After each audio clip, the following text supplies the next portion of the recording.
Hello, my loves. Welcome back to the Balanced Blonde podcast, Soul on Fire. I'm your host, Jordan Younger, and I'm so happy that you're here. We are officially on episode 203 of the podcast, and at some point after episode 200, I'll stop saying that about every episode because I'm so excited to have hit such a milestone and that this community has been going strong for the last 4 years. You guys make me feel so special and so seen, and our community makes this possible. So thank you for being here to talk about all the things from wellness to entrepreneurship to spirituality to lifestyle to psychic awakening, aliens, celestial things, and very human things like blogging and podcasting and entrepreneurship and overcoming eating disorders, which is something that we talk about in today's episode with the beautiful Nicole Kasheshian Modic. Please, Nicole, tell me that I said your name right. You are so beautiful, and I'm so happy that Nicole came on the podcast today. We went in a lot of different directions. We talked about building her blog and her brand, leaving her job as a lawyer in order to be a full-time blogger, becoming a mom, motherhood, and we get deep into her eating disorder and eating disorder recovery, which is something I'm so proud to talk about on the show. We haven't had an eating disorder or recovery focused episode in a long time. And it's a very important topic that I really believe we should all be talking about more often. And I love Nicole's balanced approach to healing and the message that she shares with women on her Instagram and her blog, which is called Kale, Junkie. So if you have not checked her out yet on social media, you will love following her. She's a food photographer extraordinaire. She's a baking queen. Everybody has to try her life-changing tahini chocolate chip cookies. They are so good. And just follow along with her. Also check her out on TikTok at Kale Junkie. She's so fun to follow in all the places. We connected on Instagram a long time ago, and we've just been supporting each other and rooting each other on ever since. She has such a down-to-earth, nurturing nature about her. So I love her page and I love talking to her for so many different reasons. She is a badass mom, entrepreneur, blogger, potential soon to be cookbook author. We hope that would be amazing for everybody who loves her. So check her out. And I'm so excited to get into all these topics and share our conversation with you guys today. And before we dive into the episode, I just wanted to remind you that if you feel inspired to rate and review the podcast on iTunes, then please do so and send me a screenshot to jordan@thebalancedblonde.com so I can thank you and send you my yoga ebook for free as a free gift. It really helps so much to have the ratings and reviews from you guys. It helps with visibility on iTunes, and it helps more people find the show, and it helps people know that it is a worthy podcast to listen to.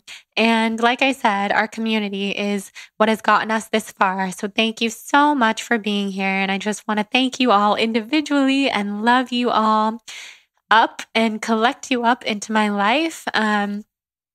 I'm obsessed with you guys. You could say that. I'm obsessed. So before we get into the episode, I want to thank our fabulous sponsor, Public Goods.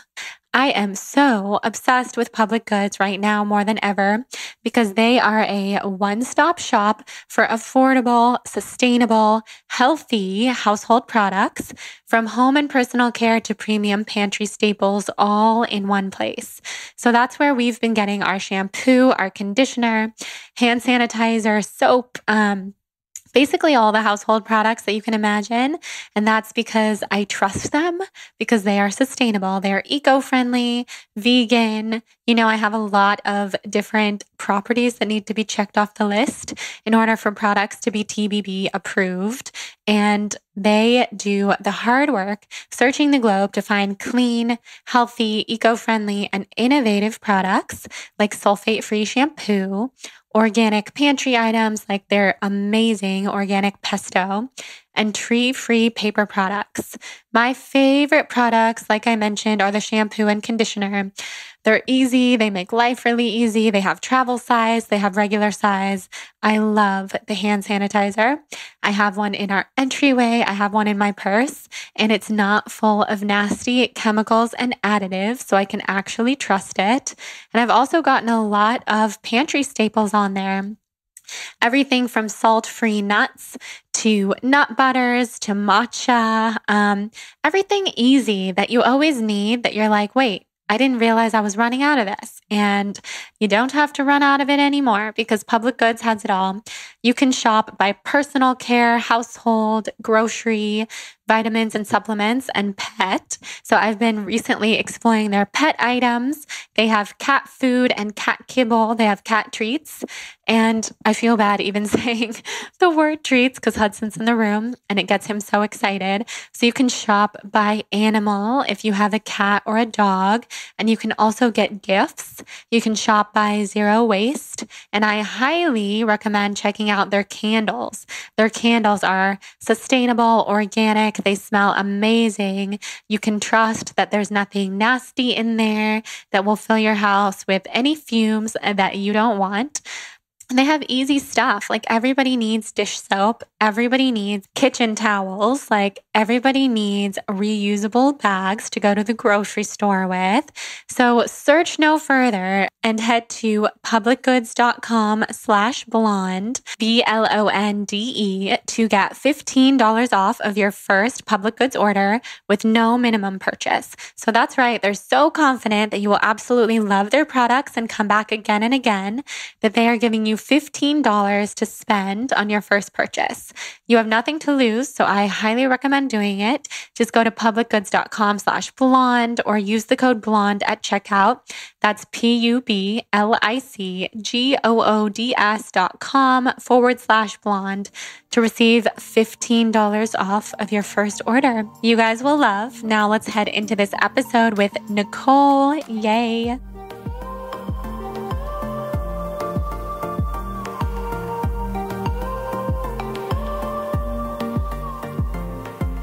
Yay.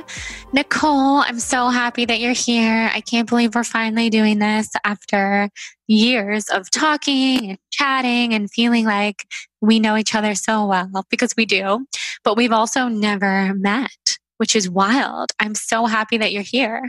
I'm so honored to be here. And like I've told you before, I feel like in whether it's this life or some other past life, there's some connection that I have to you and to your journey that you've been on, whether your healing journey and just your day-to-day life. I feel like we've crossed paths before. So I do feel this like spiritual connection with you. And I'm so excited that we finally get a chance to meet. I know we wanted to do this in person, but you know what? I'll just take looking at your beautiful face and we'll do this virtually. Yes, we will take what we can get. In 2020.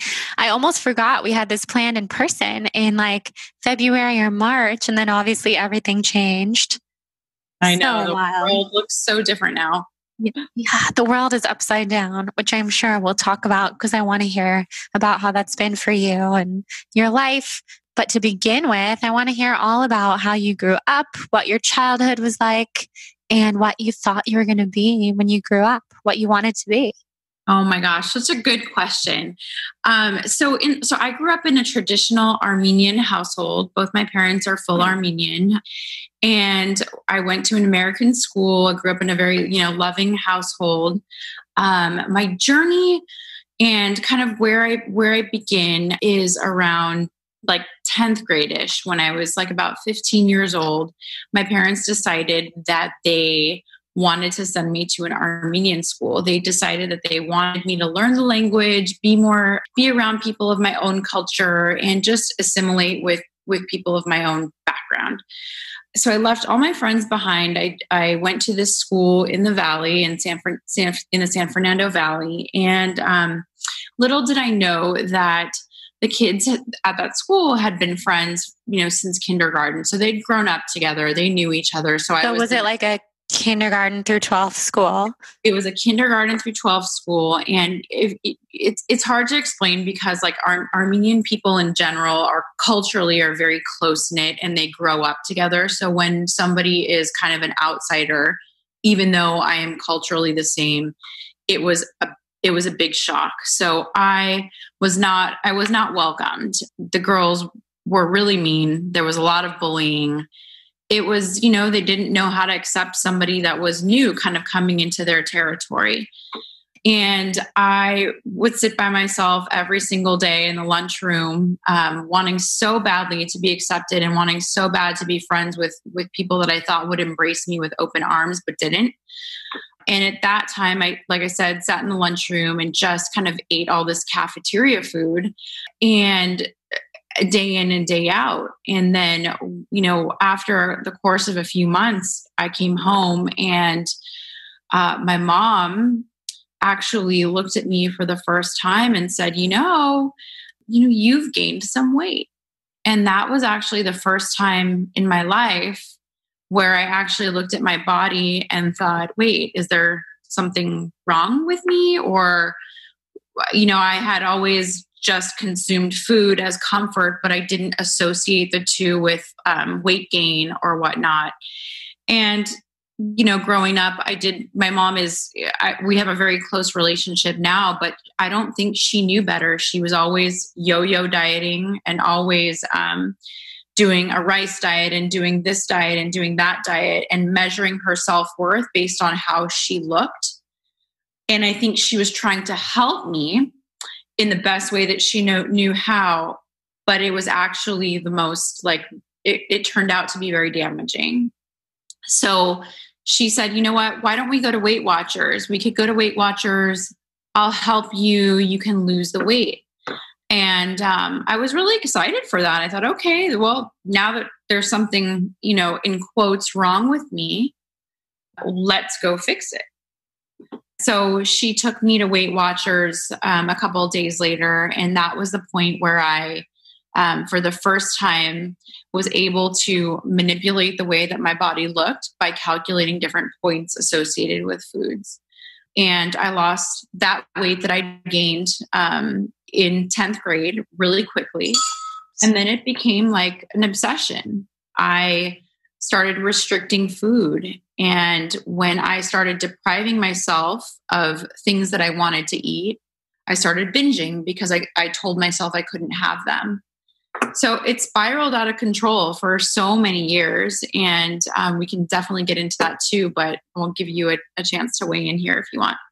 Yeah, I mean, I know the cycle so well, and that's so challenging. And first of all, it's so sad to think of you going to the new school and not being accepted and with people of your culture. Like, that must have been so hard, especially at such a young age. And I can imagine it because I went to a K through 12 school too.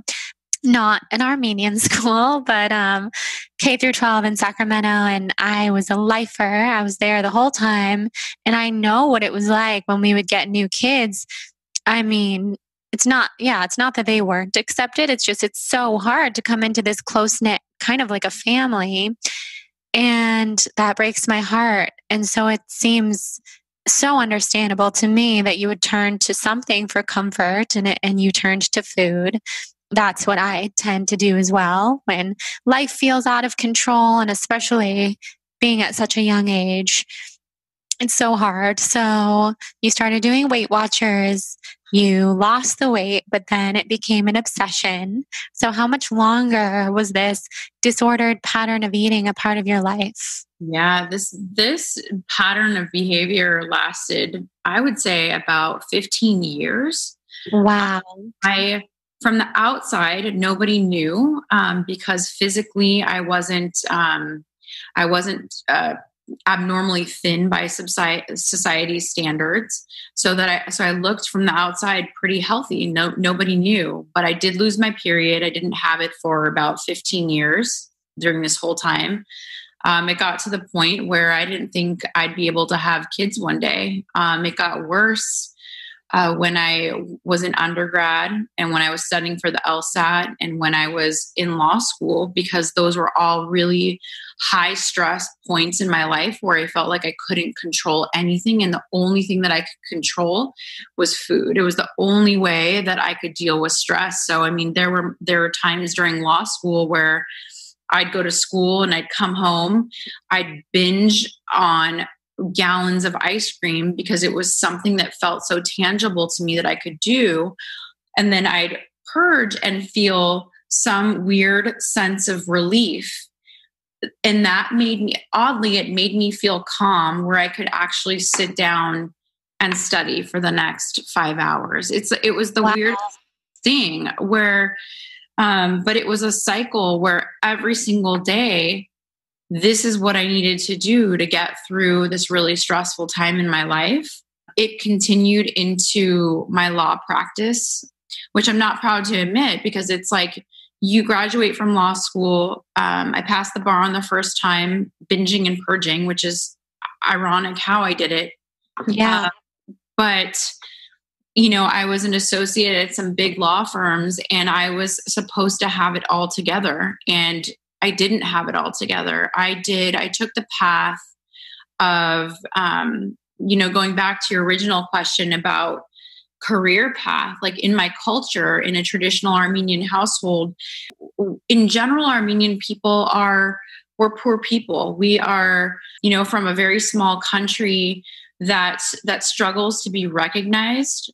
And so my parents instilled in me a really strong work ethic where you have to either be a doctor or a lawyer. It's like, these are the two things that are valued in our culture and brings joy to a mom and dad if your daughter or your son is one or two of these career choices. Mm-hmm. That's a lot of pressure.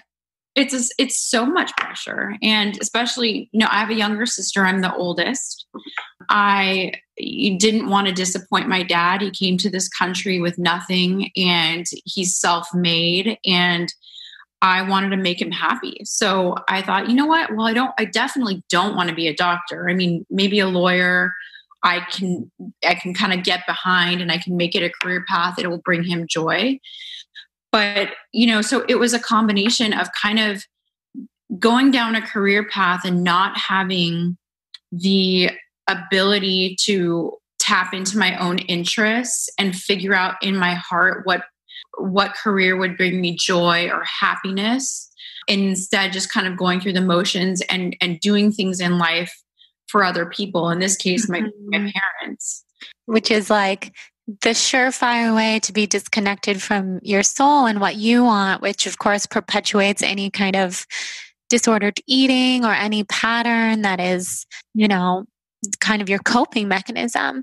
So when did you start to find healing and when did you realize that this was such a problem that you wanted to change? So interestingly, I met Greg, who's obviously my now husband. We're going on our 9th wedding anniversary. Oh, wow. That's exciting. I know. I'm like, oh my God, I can't even believe it. I still look at him and I'm like, wow, we were just on our first date yesterday, but time goes so fast. It's insane. Time flies. When I met him, he knew that I didn't want to practice law anymore. We met through a mutual friend because this mutual friend said, you know what?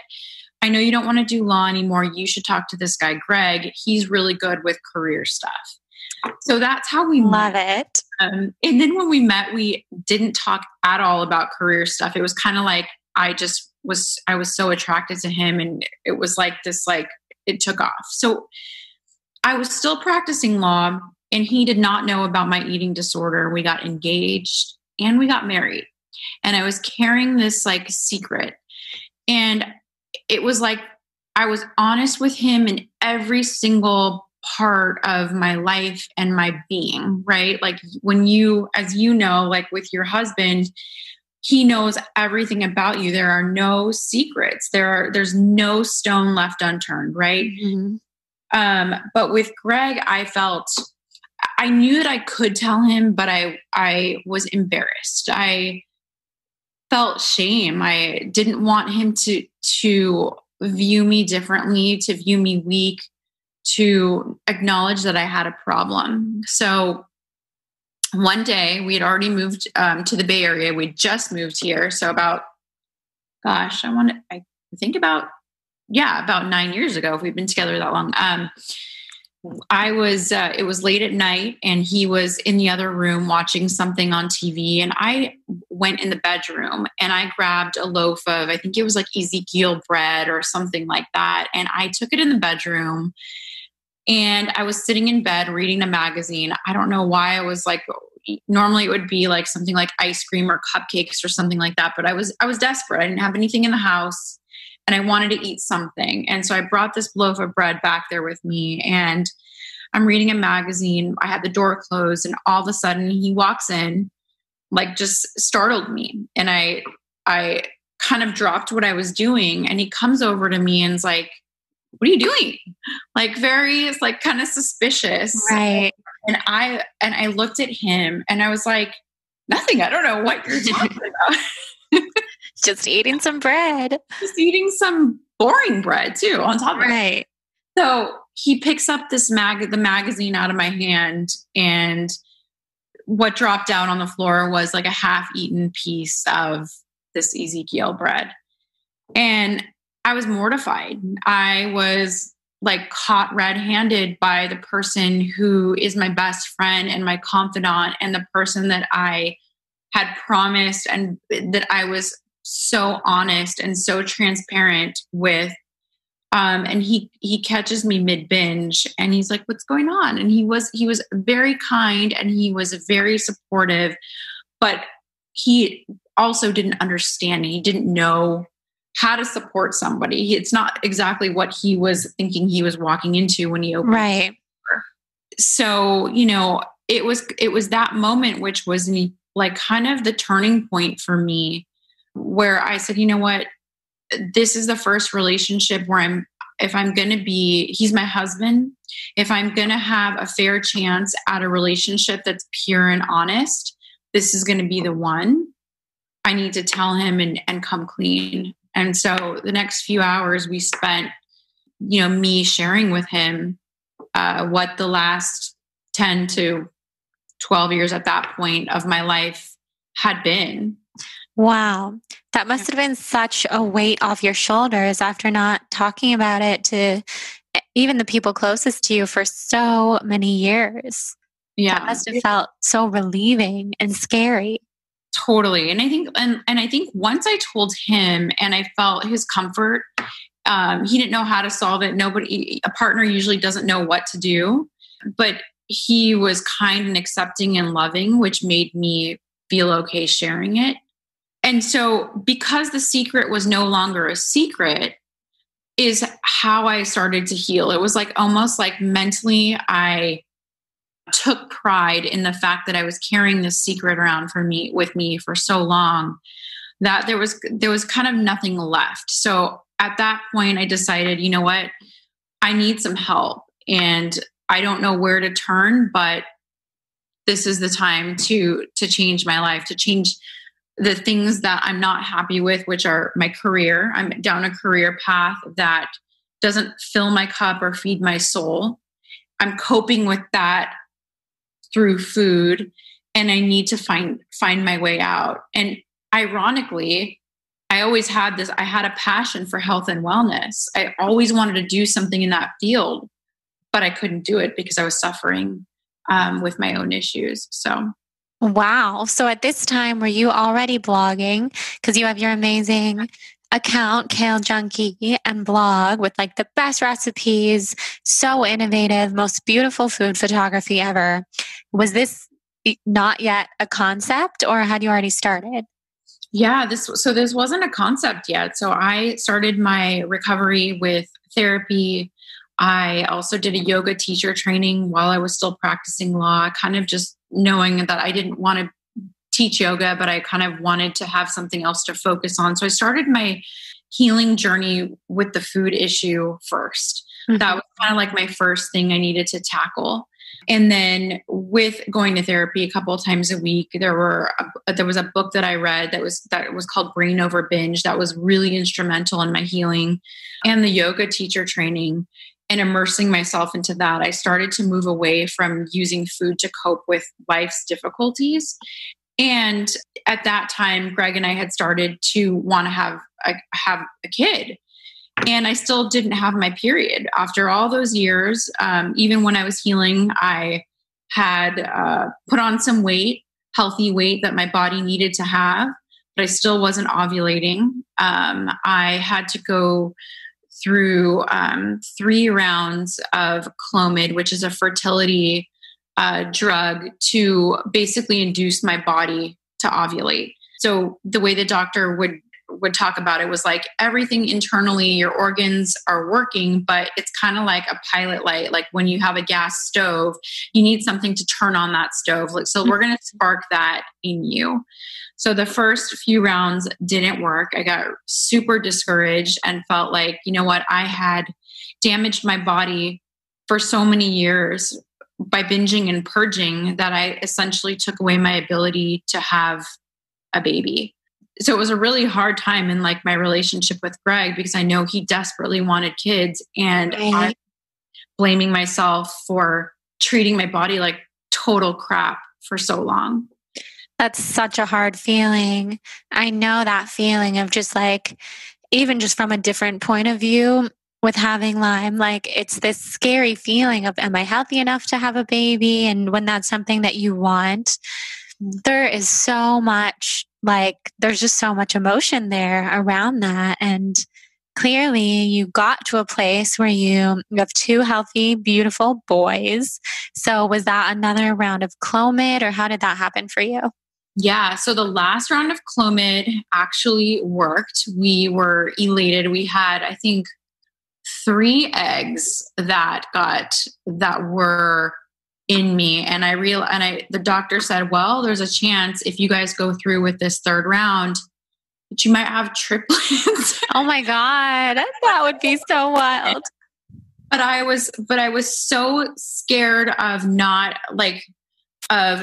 if I didn't go through with that round, I was so scared of doing it again and not having any eggs and not having that chance. So we decided to take a chance, and luckily we got 1. Yes. Because amazing. I would have taken 2 or 3, whatever God gave me, but I think I probably would have had some type of breakdown.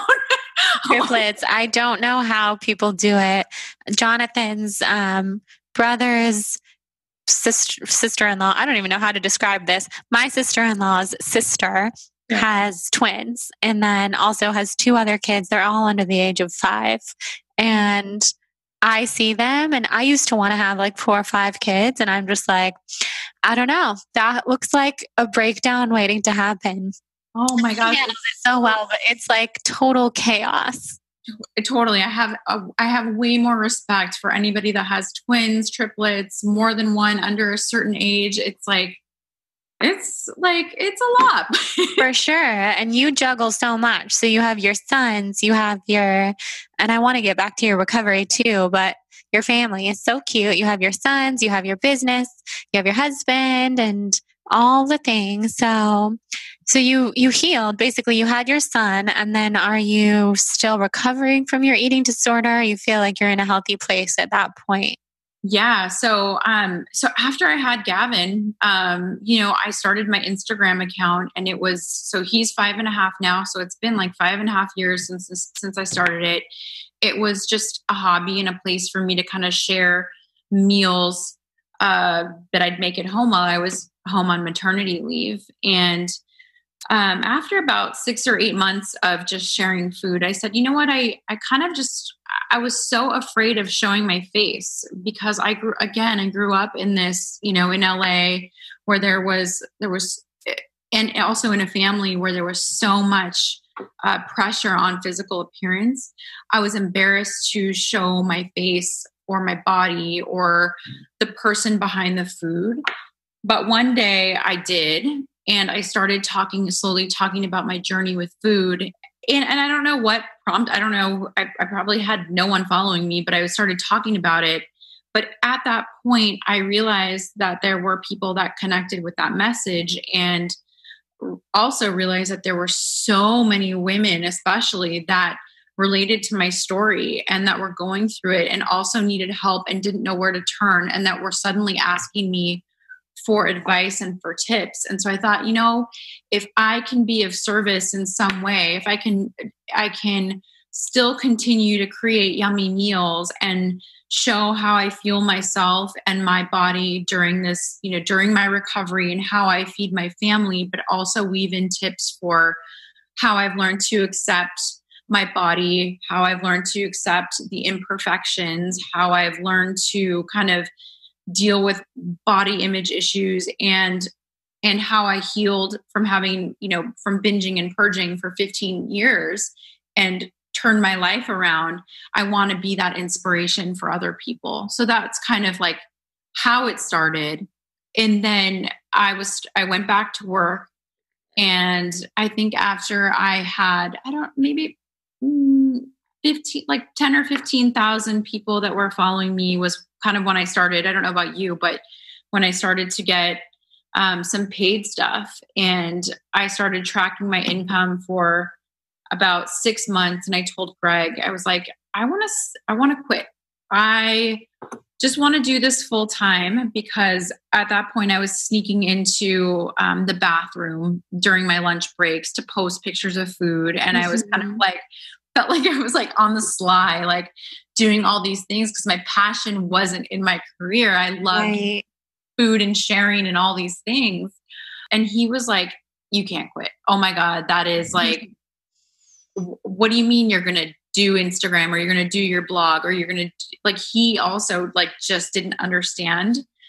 So I tracked the income for 6 months, and I told him, I'm like, I can do this. And it's kind of like the same advice that I give other people that ask me all the time. Like, as long as you have a marketable skill set, and I think you can speak on this too, like, you can always go back to doing something else. But if you if you don't take a chance, you never know. And so, I always tell people that get really good at what you're doing, what you're currently doing, so that if you take a risk and you take a chance on something else that might not turn out how you want it to, you always have something to go back on. Definitely. Yeah, I love that. And I think it's all about, you weren't happy doing what you were doing. So it doesn't matter how lucrative it is, the fact that you went to school for it for all those years. If you're not happy, it's never going to be worth it at the end of the day. Like, you're either going to hit some kind of breaking point, or you're just going to live life where you're not feeling very happy, and that's not fulfilled. And it's true. Like, there's always something else to do, or always something to fall back on. And I think it's so cool that you have your law degree and that you were a practicing attorney before this. Because when I think about it, like, I kind of started vlogging right out of college. I didn't really have a different job. And so sometimes I think like, oh, wow, if things change in the industry, what would I do? And that's like a whole other separate question. But interestingly, like through that experience, I feel like I look at what you do, and whether you started out of college or whatnot, think about like all those years of experience that you have. Like, maybe it's coaching other people. You have so much knowledge and you have a deep, intimate knowledge of how blogging works, how partnerships, totally. how to really like, there's always some skill set that you have from doing that you can always leverage in so many different ways, It's so true. This industry is like where all my experience is for the last 8 years. And I have to remember that, because it's a flourishing industry. And 8 years ago, it wasn't an industry at all, or a career path. And it kind of had just started to become one, I think, when you got into your Instagram. And I love that you said that after you had about 10 or 15,000 followers is when you started to have some more opportunities when it comes to paid partnerships and working with brands. Because I think a lot of people listening probably have that question. If they're starting out their Instagram accounts or their blogs, when is a safe and effective time to start leaping into it full time? I feel like you're a good person to ask that question too, because I'm very much like, I just fly by the seat of my pants. I've never gone off of like you said you're tracking your income and stuff. And like, my husband wishes that I did that, but I'm just like, whatever. I just fly by the seat of my pants. So what would you say is like a good time for someone to consider to start doing something like this full time? Yeah, it's interesting. I actually didn't even know that that people charged for content. So I had a girlfriend that I met through Instagram that texted me one day and said, "Hey, do you charge for do you charge?" And I was like, "Charge? Like, what do you like? You mean?" Like, I didn't know. And then we started talking, kind of having an open conversation about money, which is always another, like, I don't know if it's a cultural thing, but it's always like some weird topic that we just don't talk about in our household. I don't know why. But I all of a sudden, I didn't have peers to ask about like how much I should be charging for stuff. So I kind of just like would throw out like ballpark numbers. I kind of made stuff up. So like when a brand, after I had like 10 to 15,000 followers, if a brand reached out to me for, to create content or to offer me product, I would throw out a number. So maybe, I don't know, $300 for a post or something. And for me at the time, that was just extra income on the side that was coming in while I had my full-time job. But I think it's also like important too, and you could probably weigh in on this too. Like when you were starting your account, like you have to you create a ton of content for free. Since I do a lot of recipes, when brands would reach out to me and offer me free product, I took the free product and I thought it was very important to create recipes with that content for free and hope that they would repost it or find value in me as I grew down the line.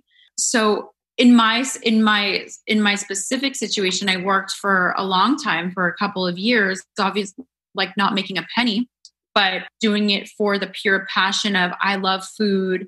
I love creating healthier recipes of the things that used to be forbidden to me that I can now make slightly healthier and eat and enjoy. So I'm going to take the ingredients and share and post and tag them. But as I started to grow, and as you know, you can start to become a little bit more like picky and choosy about what comes your way. You can start to charge more. You start to ask more questions about how the content that you create is going to be used.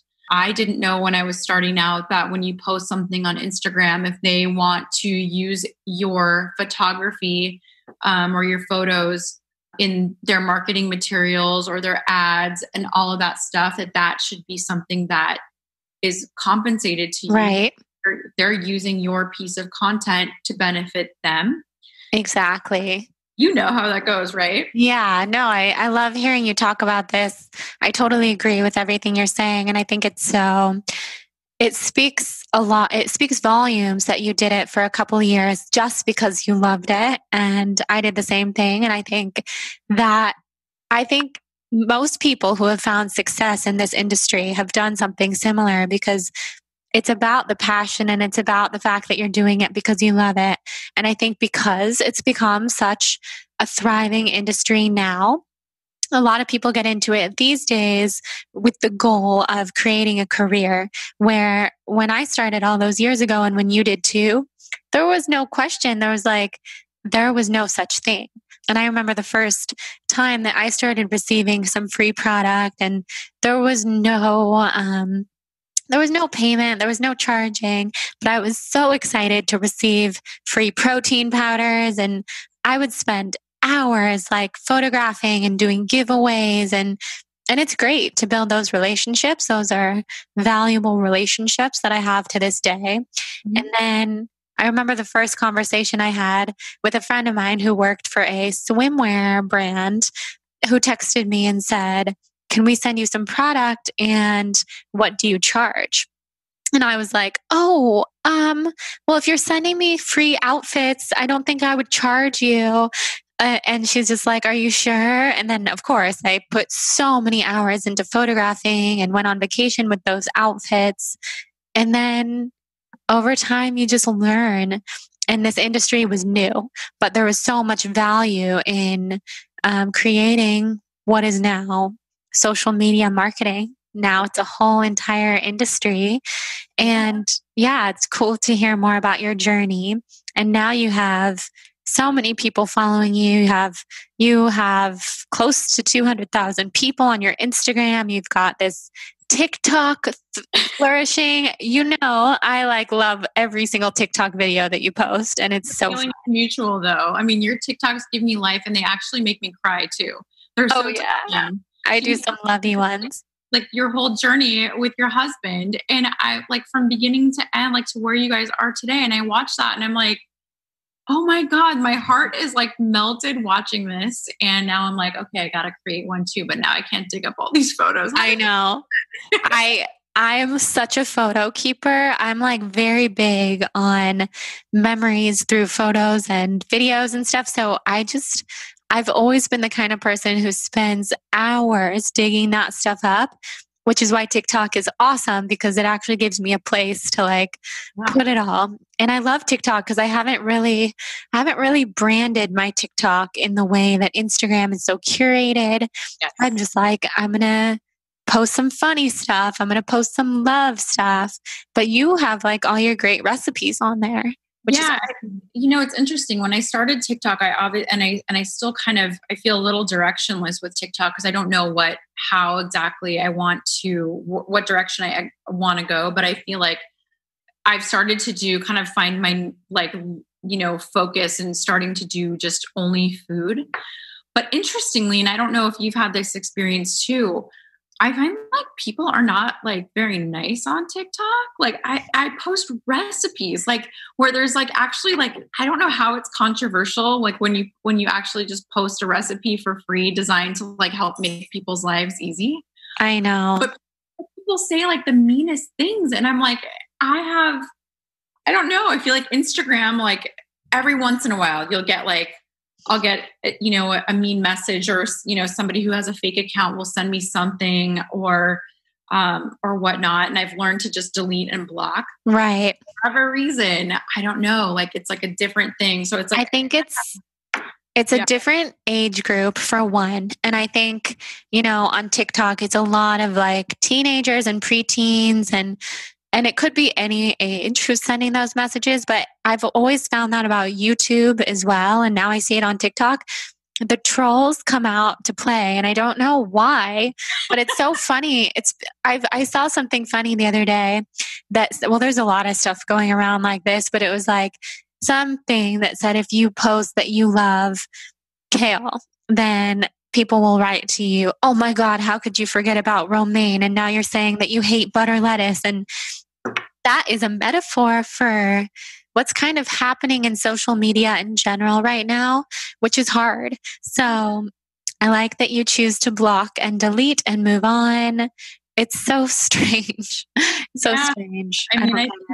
But I think like when I think about it, gosh, I know I like, if my boys ever get on it one day, or I just think about like, my upbringing and how I felt bullied with those girls at the Armenian school, or how I felt, how I wasn't accepted. And a big part of my work and what my passion is raising awareness for mental health issues. And I think these causes are important to me, but it's hard to change what's going on in the world when I see bullying and when I see like mean comments. Like it's really hard for me. Like I just want everybody to be kind and loving and supportive of one another. I know it's idealistic, but like if we want to create a better world and we want to have people treat one another with respect and love and change kind of, what we're going through in this country, we do have to like shift and be kinder and more accepting. I don't know. It's just kind of like a tough thing for me to see because now, I'm almost 40. I think I kind of have thick skin now, but it's taken me many years and I don't want my boys to grow up that way. I don't know if it's hard to explain. No, I get it. I totally agree with you. I believe so much in love and kindness, and that is what we need to change the world. And I get super overwhelmed on social media because I desperately want people to be nicer to each other and I don't want anyone to experience bullying. And it breaks my heart in a way that is like hard to describe because I just feel it on such a deep level. And I know that you do too, especially because you've experienced bullying yourself, and probably most of us have it at this point, which is so sad. So Yeah, it's crazy, but it's so interesting because you are a mom, and I just watched The Social Dilemma on Netflix. Did you see that? Yes. Yes. So what is I know your sons are so young, but as they grow up, what's going to be, do you know what your policy with phones and social media will be with them? Oh my gosh, it's so tough. Because on the one hand too, they also see that I am on my phone quite a bit, but they're 3.5 and 5.5 now. So when they do see me on my phone, I try to explain to them, well, I guess first and foremost, I have boundaries. So when they walk through the door, I pick them up from school. If I need to wrap up a couple things on my phone, whether it's, a few stories or something I need to do, I explain to them, mommy's on her phone. She's going to post something for work. And they say, oh, for Kale Junkie? And I said, yes. Is it for Kale? That is so cute. I love that. For Kale Junkie. I love that they know. Or like, mom needs dad to help with a photo. And then Gavin will say like, oh, for Kale Junkie? I'm like, yeah, okay. Yeah. He gets it. They're smart. They do get it, but they also, they're curious about it. So they often ask me to see what's on my phone, and I share with them, and I show them from time to time. But after that, we put the phones away. And then the rest of the evening is really just to connect with the boys. And sometimes they will say like, can we look at your phone, or can we watch a show on your phone? And, once in a blue moon, I'll pull up something for them a kid show for them to watch on my phone, because it feels like a treat for them. But it's rare. And I think personally, I'm going to try to wait as long as I can to give them a phone, because I want to encourage conversation. When we sit at the table, my husband and Greg and I don't have our phones out at all. We're trying as best as we can in this age of, where technology and devices are everything, to teach them young that communication is really important. I don't want to see them face first in a phone where I'm vying for their attention. So it's a fine line. So I don't know if I've fully gotten to a place where I know quite yet, but I just know that it is something that I personally struggle with, like having them watch me on my phone, but also trying to set like healthy boundaries. Right. Yeah, no, that makes total sense. It's like the question of this day and age, how to really go about that. Watching The Social Dilemma made me think the future generations need to just like move away from what we have done with technology. And obviously beautiful things have come from it. We've both had careers based off of social media, but there is such an unhealthy addiction to technology and social media. And I kind of believe that our kids' generation will be a generation that will have a much healthier relationship. I can only hope, kind of moving away from this strange addiction that we've all gotten into. Yeah. And I agree with that too. I think like what we've experienced over the last, few years of like diving into technology and social media and being like really glued to it. I feel like there's more talk about balance and trying to and human connection as being more important or equally as important as your, you have connections online, but the value of in person, go out, have a cup of coffee with a friend, communicate face to face. Totally. So I do feel that, and I'm hopeful. I think that's like what gives me hope for the future. I think so too. So you said you're almost 40. So that means you grew up really without social media, without computers, even for the most part, probably. Yeah. I know. I'm ancient at this point. I mean, I love, you look so young, by the way, like you're glowing, your skin is beautiful. And I know that you've posted on social media that at times you've been insecure because a lot of social media influencers are like 22 and then you're almost 40, which is amazing. So just talk a little bit about that for anybody else listening who's around the same age. Yeah. So I never thought I was going to turn 40, but in November I'm turning 40. The big November what? November 5th. Ooh, that's such a good day. I love Scorpios. So We're good. Intense. We're a little intense, a little passionate, but I love it.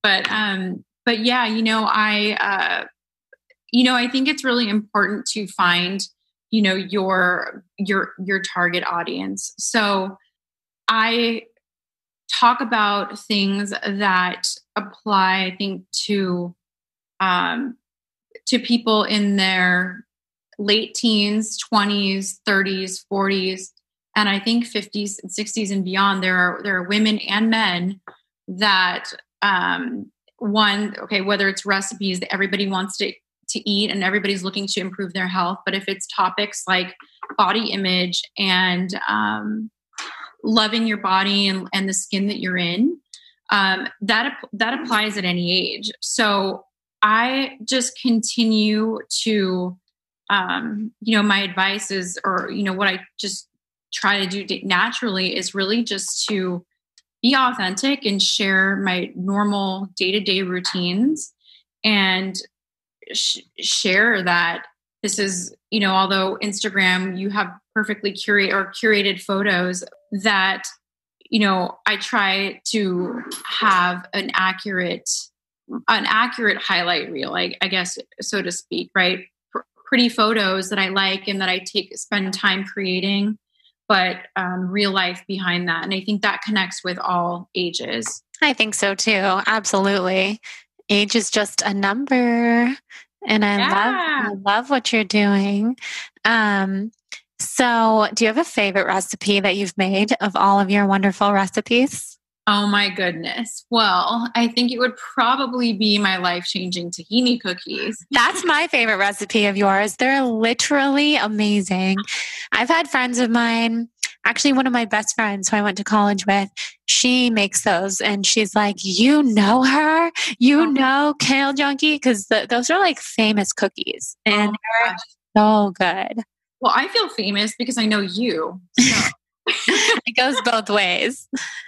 It definitely is mutual. Those cookies are so good. I make them with the flax eggs and they're like insanely delicious. Oh my God, it made my day when you made them. And like I saw your husband eating them and it was so cute and you guys just doing your thing. He's like eating them and I can't make them. Well, I can make them. He eats them all. And so I need to make a double batch, but he does that with every time I bake anything. It's literally gone. I'm sure you feel that way with living with 3 boys. Yes. I know people ask me if I always have all these baked goods in my fridge and my freezer. And I'm like, well, they kind of like eat everything. Like they're like, my boys are growing boys and someone will be like, well, don't you feed them vegetables? And I'm like, I do.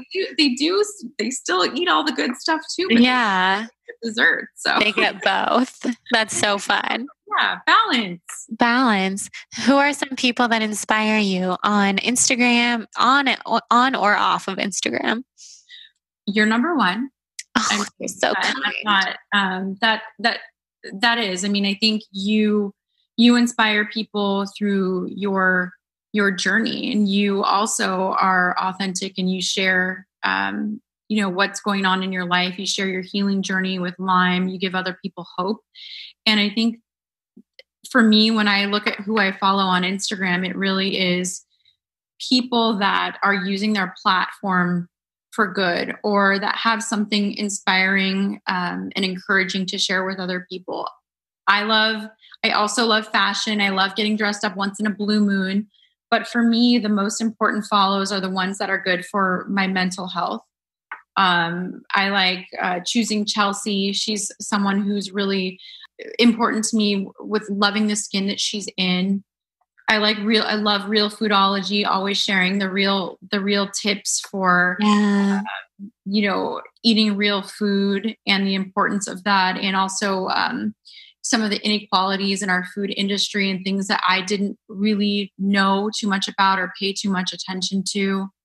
And also just different foodie accounts where I find inspiration for my own recipes. So, yeah. There's so many. There's so many good food accounts. There's so many good food accounts. Yours really stands out. Your food photography, like I was saying, is so beautiful. I love like the colors and the contrast and shadows and things in your photos. It's just so beautiful to look at. You're so sweet. And I'm really hard on myself. And because if we go back to like I look back through like my first photos from Instagram. I'm like, oh my gosh, I can't even believe it. But as much as baking and cooking in the kitchen was my therapy for healing, because it was just time dedicated to myself, and chopping and baking was just very therapeutic to me. Photography has also become that in the last 6 to 8 months for me, where I actually find myself, I bought a nice camera, and I find myself like just spending time and hours working on my photography, which is kind of like a different healing for me, because food doesn't need to be that much. It doesn't need to be healing as much for me anymore, because I'm recovered from the food issues and the obsessions that I had. So now it's nice to be able to kind of channel that brain energy or those brain waves into something else like photography. Yeah, that's so fun.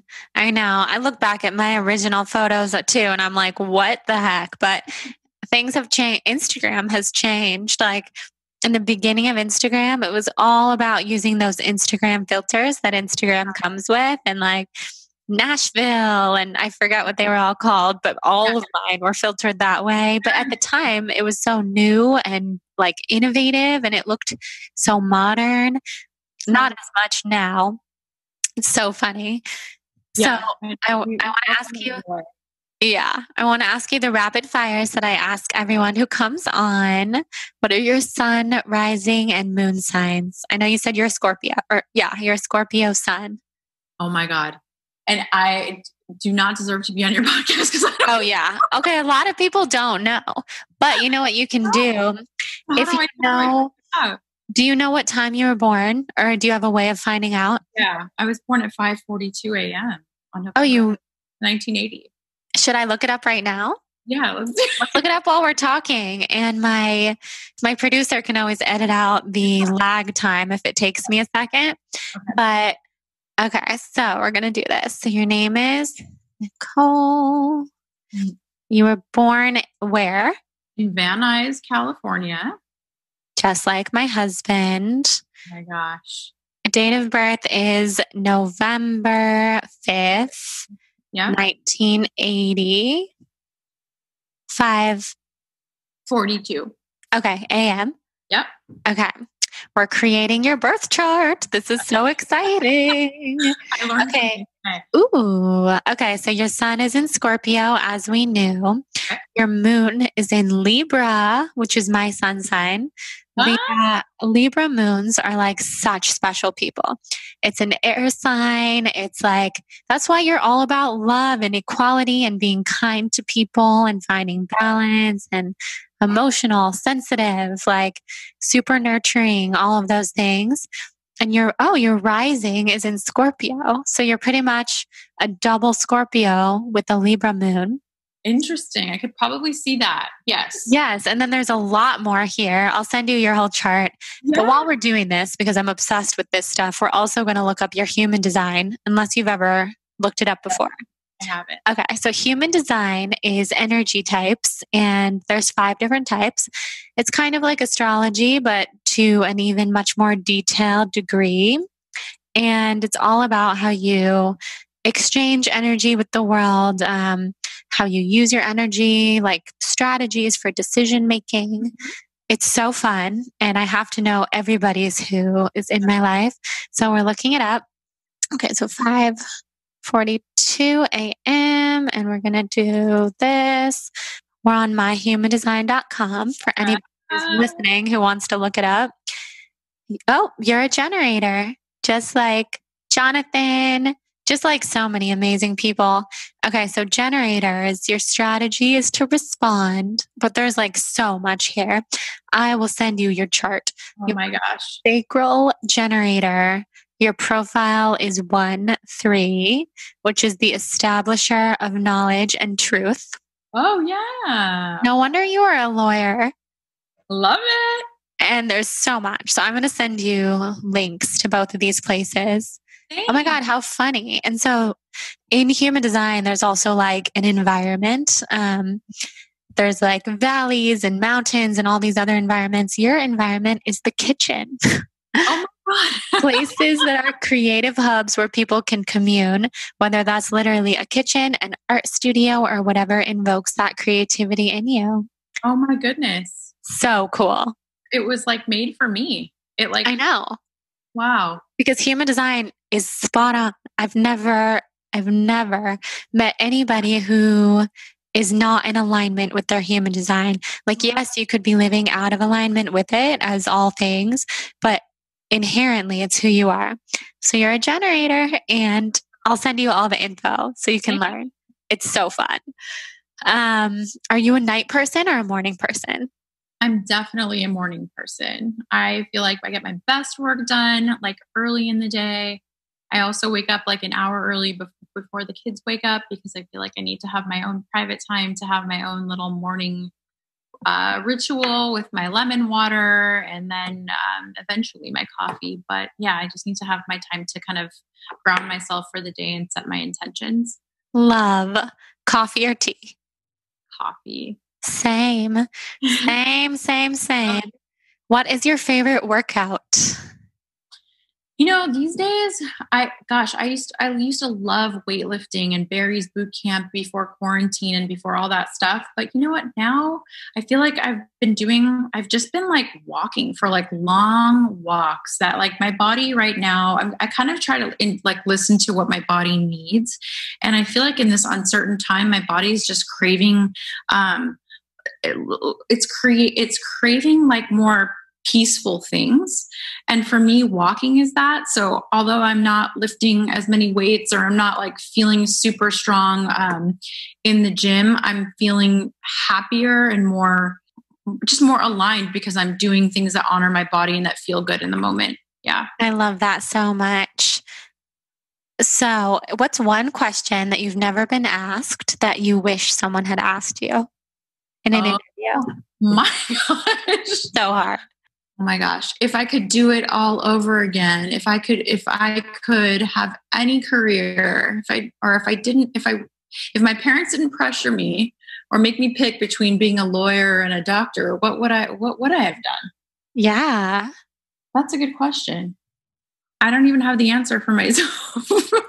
I would honestly probably something creative. I don't know that I wouldn't have necessarily gone down the line of, becoming a food blogger or a recipe developer, but I always had some type of creative energy in me, where I would have loved to explore that, and that I didn't get a chance to do. So I think definitely I would have done something creative. Cool. Just like you're doing now. Yeah. That's amazing. If you were a color, what color do you feel best represents your energy?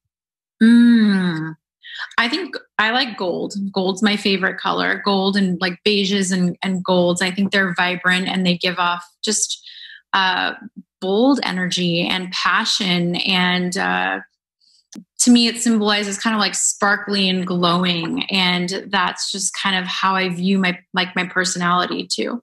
Yeah, definitely. You're very gold. What's next for you? What's on the horizon for all things in your life and Kale Junkie? Potentially a cookbook. Ooh, that would be amazing. Yeah. So that's kind of something that's like, I'm working on behind the scenes. And just kind of trying to figure out the next, I am just, brainstorming day in and day out about what the next step of my business is going to be. I'm doing a major rebrand of my website. So like right now when I started, again, I just had my Instagram and I didn't think about having a presence online. And so I created an easy little Squarespace website, but that's all going to be gone in the next few weeks. I've been spending so much time creating something beautiful and having a really nice experience for people when they come to my site. It will have more than just recipes, which is branching out for me too. It'll have a lot about motherhood, wellness, career stuff, mental health. There'll be a lot of different things on there too. So yeah, working on a lot of different things behind the scenes. That's really exciting. I can't wait to see your new website, and your cookbook will be amazing. It's definitely going to happen. I love it. Fingers crossed. Yes. So, okay. So an Armenian question for you, because you are like the exact same age as Kim Kardashian. Did you ever cross paths with the Kardashians? Well, So answer to me directly, no, but my sister actually used to work for the Kardashians. So wow. My sister works in PR, and she graduated from USC and started working for a PR company where one of their clients was the Kardashians. And then when they found out my sister was Armenian, they made this Armenian connection. They hired her internally. And so she was like kind of like their right-hand person for many years before life kind of changed courses for them, and she went down a different path. But yeah, so I have plenty of Kardashian stories for you. Oh, I want to hear them all. I'm pretty obsessed with the Kardashians. That's something that the quarantine has brought out in me, because I was water fasting earlier in the very beginning of the quarantine when there's literally nothing to do but watch TV, because there's no brain energy to like write or work. Yeah. It's just like zoning out. And my mom said, you should watch the Kardashians. Like the recent seasons have been really good. So I've gotten so ridiculously into watching it for this whole quarantine. And I love them. Like people can hate on them all they want, but they are very smart people. Totally. They're fun to watch. It's entertaining. And, it's interesting to see how my sister kind of grew up with them and where they are now. And so wow, I'll have to get all the stories at some point. I can't wait to hear. That's very cool. Amazing. So tell everybody where they can find you. Yes, you can find me on my Instagram, which is @Kale Junkie, which ironically, there's hardly any kale, even though I do love kale and I do consume it often. It does go back to my story of, when I started my account, it being kind of recovery and me posting lots of salads and things like that. But over time, as I healed, you'll find a lot of baked goods, mostly because those were things that were previously off limits to me that I now love and consume. And I don't want to change my name because I feel like, it's always nice to remember your journey and where you came from. So Kale Junkie on Instagram. My website's kalejunkie.com, and TikTok to see more unfiltered recipes and whatnot, and over on TikTok. Yeah, TikTok is the best. Everybody, you must go follow her on TikTok and Instagram and all the places. Hi. Yes. Oh my God. I love most of my TikTok videos are like, I'll have a comment from you, a comment from a stranger, and that's like it. Like TikTok is such a funny, amazing place that way, but I love that we follow each other and it's so fun over there. I kind of feel like when I watch yours, I feel like I'm getting like some sneak peeks and things that you don't really share on Instagram. Yeah, it's very behind the scenes and I like it that way. I like to maybe one day I'll put more curation into it, but I like to just do stuff for fun. That's what I'm trying to do more of, not turn everything into a business opportunity, which is so easy to do when you are your brand is you. Totally. And I think it's been an outlet to kind of just bring fun and bring more joy and less pressure into our day to day and the work that we do in terms of curating our feeds and our businesses on Instagram. But it's nice to just have a place where we can share stuff. And that's why I like following you there too. It's just, I get to see more fun stuff, what you're doing and what you I feel like what you always share from the heart, but it's always nice to just kind of see what you're feeling in that moment is what you put out. Yeah, totally. I love that. Well, I'm so glad that we did this. This was so fun. I can't wait to see you in person whenever that day comes, which will be soon. I feel it. And I'm going to give you the biggest hug. And I don't know, maybe social distance hug, but I don't know. I will go in for the real hug. I'm doing the real hugs these days. I think I need to go in for it.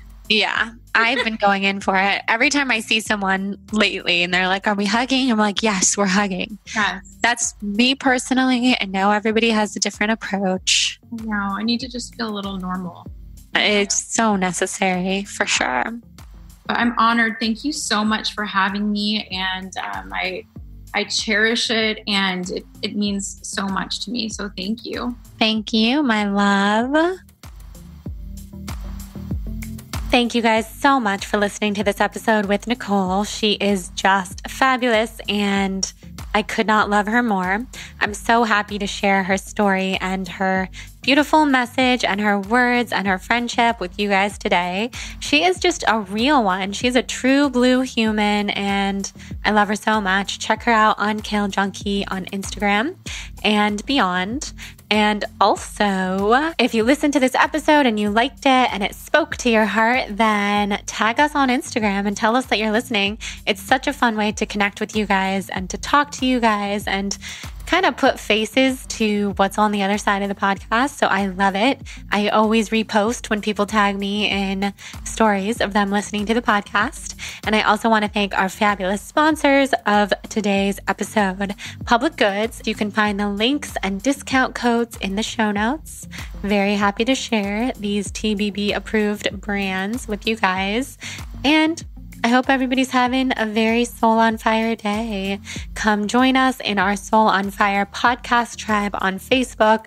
We will leave the link below, as always. And I hope everybody has such a phenomenal day. I love you guys so much and sending you huge love. P.S. I will be recording a solo episode all about Jordan 2.0, aka the next iteration of self and brand and all things. So if you have any questions, send them either via email or Instagram, and I will do my best to include them in the solo episode. Love you guys. Thank you so much for being here. Mwah.